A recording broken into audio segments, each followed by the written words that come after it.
I was trying to stop from laughing at first. Okay, you guys are stupid for this. Okay, so anyway, somebody sent me this meme and it's funny. You said I was definitely fat. I said you should go listen to Pimpy's investment chat.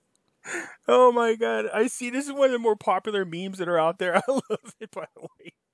This is funny. But seriously, look at the mug on this chick. She looks pissed, but this cat don't give a crap. It looks like he's about to jump over this table and whip her ass. Anyways, I love the meme. It was funny. I appreciate it, guys. Thank you. I was trying to get on here, be serious at first, but definitely. Oh god, it's kind of hard not to laugh. All right, look, we're going to talk about something. I switched over here for a reason.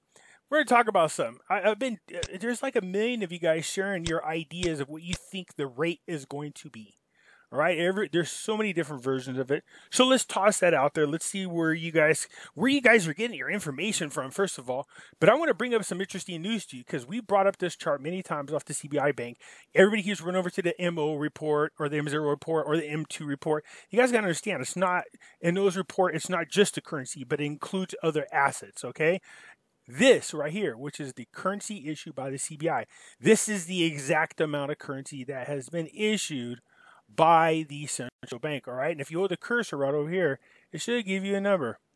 I think it's somewhere around 50. I don't know why the hell it's not doing it right now, but 50. Oh, there we go. 51 mil or 51 trillion 834 million. That's how much currency has been issued. That doesn't take in consideration any currencies that's been destroyed. So let's keep in mind that ISIS destroyed about 894 billion of it. So they almost destroyed 1 trillion by themselves. The flood that took place almost wiped out a trillion. So let's just say, for the sake of it, 2 of these trillions were wiped out. Okay? So we're now down to 49 trillion. Now, I talked about the currency that was being bought by Iraq from the public. They're spending somewhere between $1 billion to 1.5 billion per month in oil revenues to buy the currency off the open market.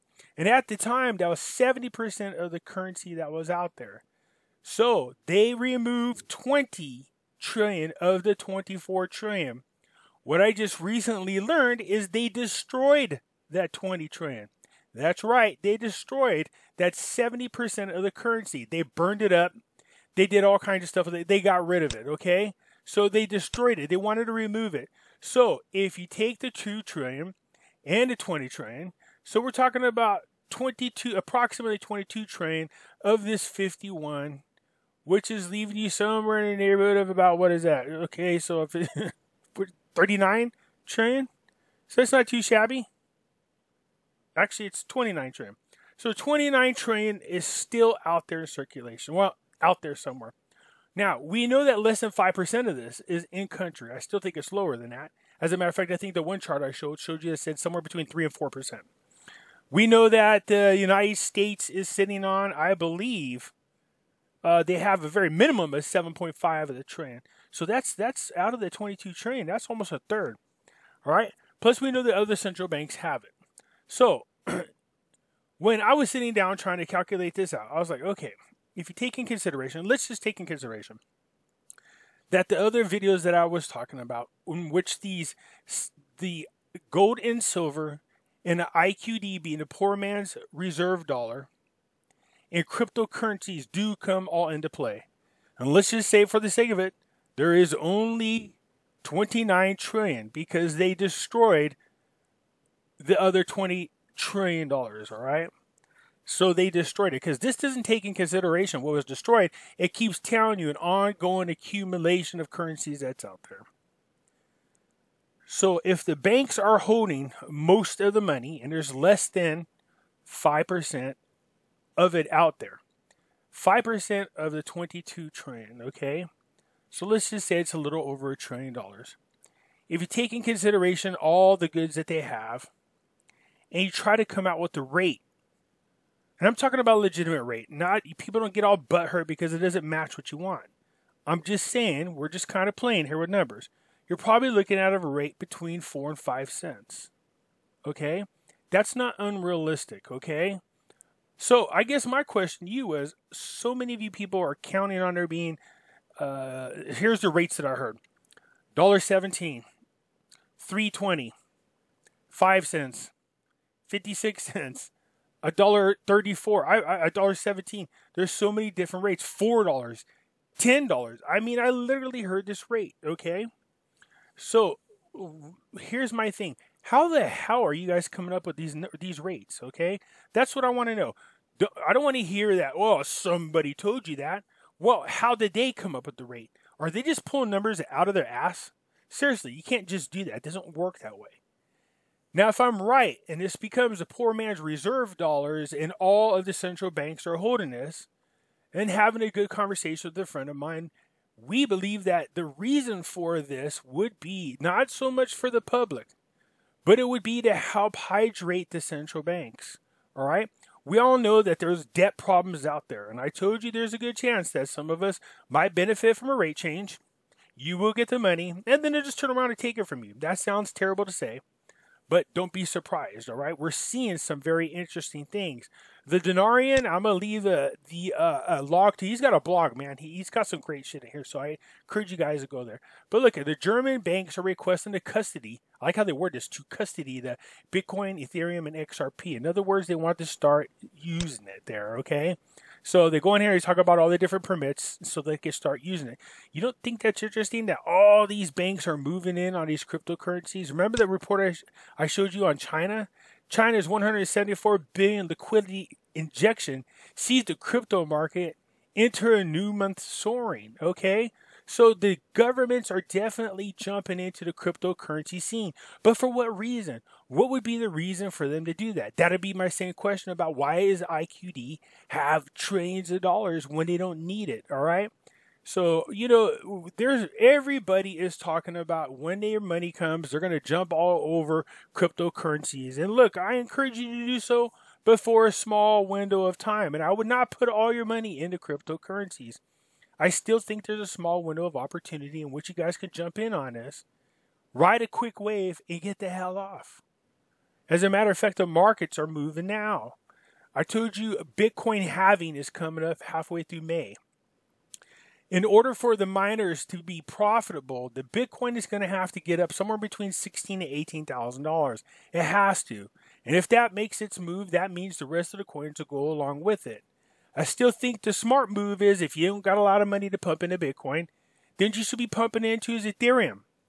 I know you XRP people are going to jump all over me. Look, I already have my goal for XRP, but my next coin is Ethereum because of the DeFi movement. The smart move is to grab about 32 Ethereum coins and then stake them on this new platform that's getting ready to come.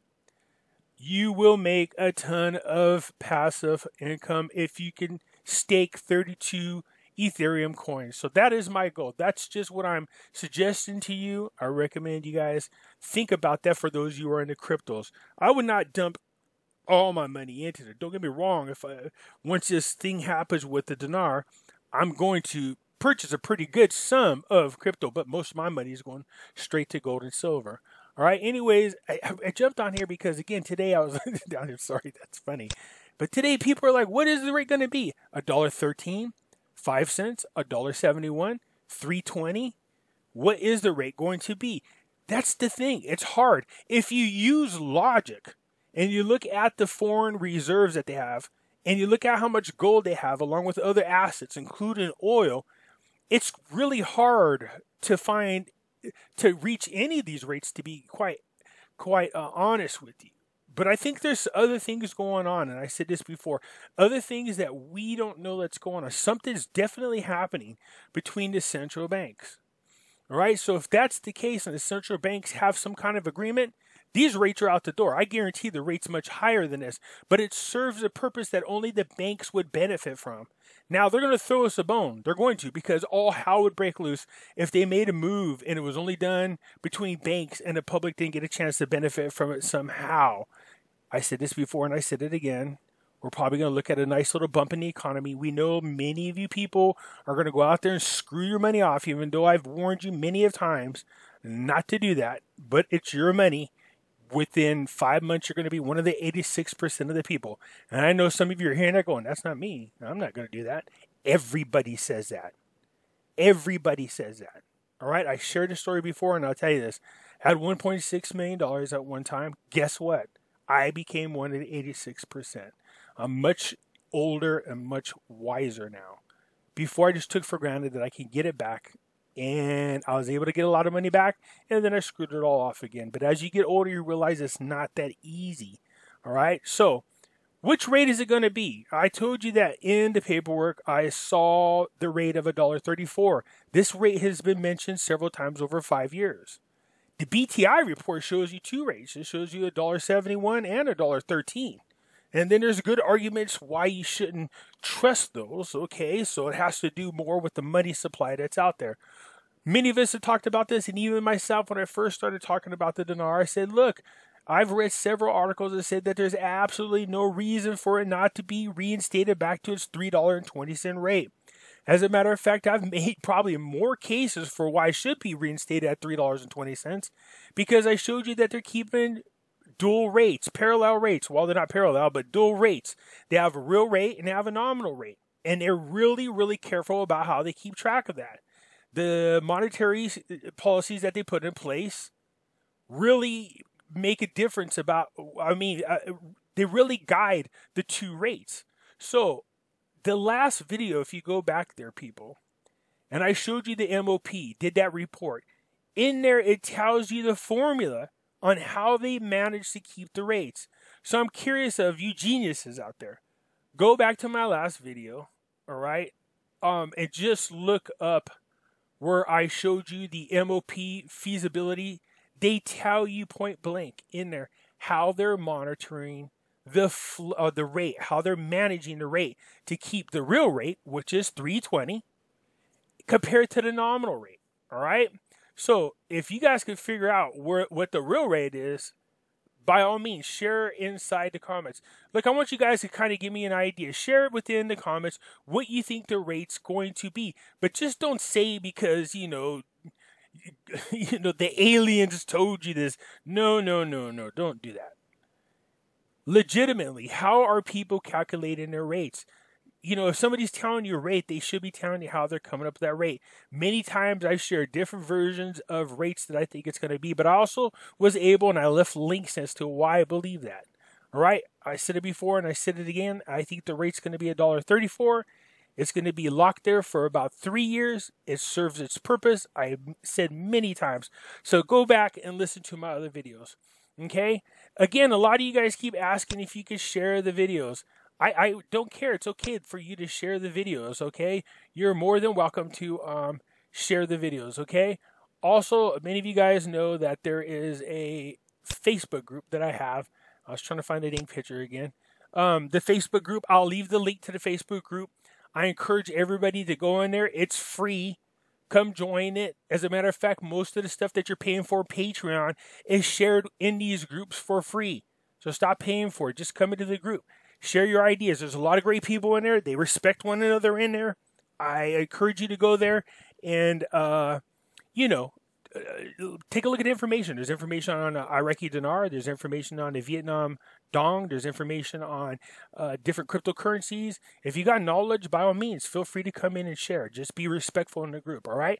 Anyways, let me know what you think. What do you think the rate's going to be? But come on, man, just don't throw a rate out there. Let's have some legitimate rationality or proof. Let's see how you're coming up with your rate. I've already said many times and proved many times why I think it's going to be $1.34. I want you to share with me why you think it's not going to be $1.34. All right. All right then. Many people keep asking me about the music that's in the background. It's actually a real meditation music. It's some chakra music. So I'll leave that link as well. If you like it, you're more than welcome to go ahead and listen to it. I suggest you listen to it at nighttime because it's a great way to relax. All right. I'll talk to you later. Bye-bye.